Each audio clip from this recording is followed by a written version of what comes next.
guys, back to reality tayo ngayon. Ayan. Maraming salamat sa lahat ng mga nag-message, no?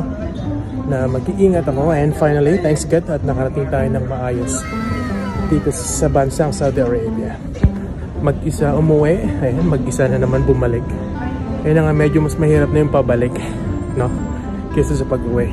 Okay lang na mag-isa ka pa uwi, pero yung pabalik medyo mahirap yung mag-isa ka.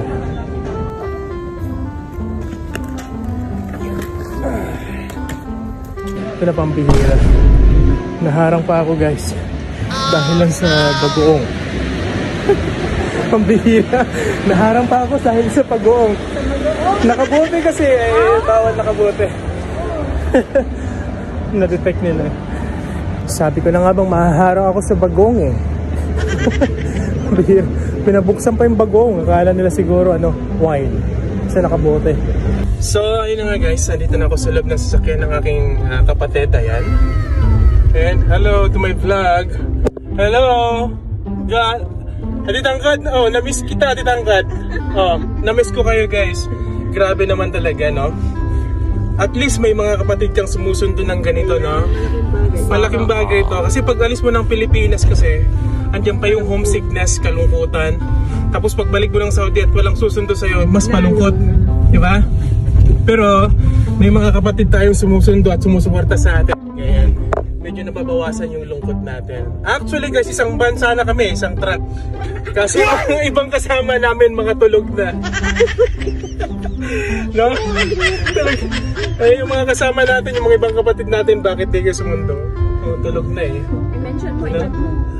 Oh, shout out sa inyo, mga tulog na. Alam nyo ba, ipinahinto ako dyan. Bakit?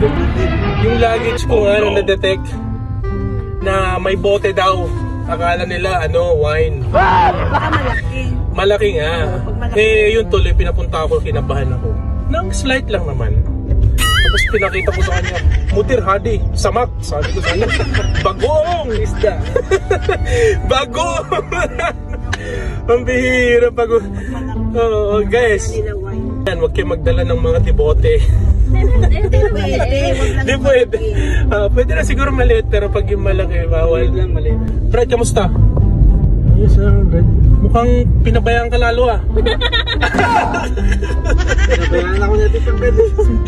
Tangkad, bakit mo naman ito pinapabayaan Pinabayaan ito Pabayaan sa kusina to eh.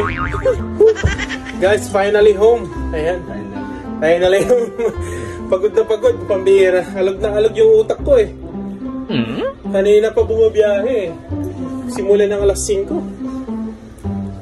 Jet lag talaga. Pagod bumiyahe ng malayo. 10 hours. Ang lipad. Guys, ito na yung salarin kaya ako na-hold. Boneless bagoong na to. Pinagkamalan pa namang inumin. So, ayun nga guys. Hanggang dito na lang yung ating video. Ayan. Hope to see you again on my next vlog.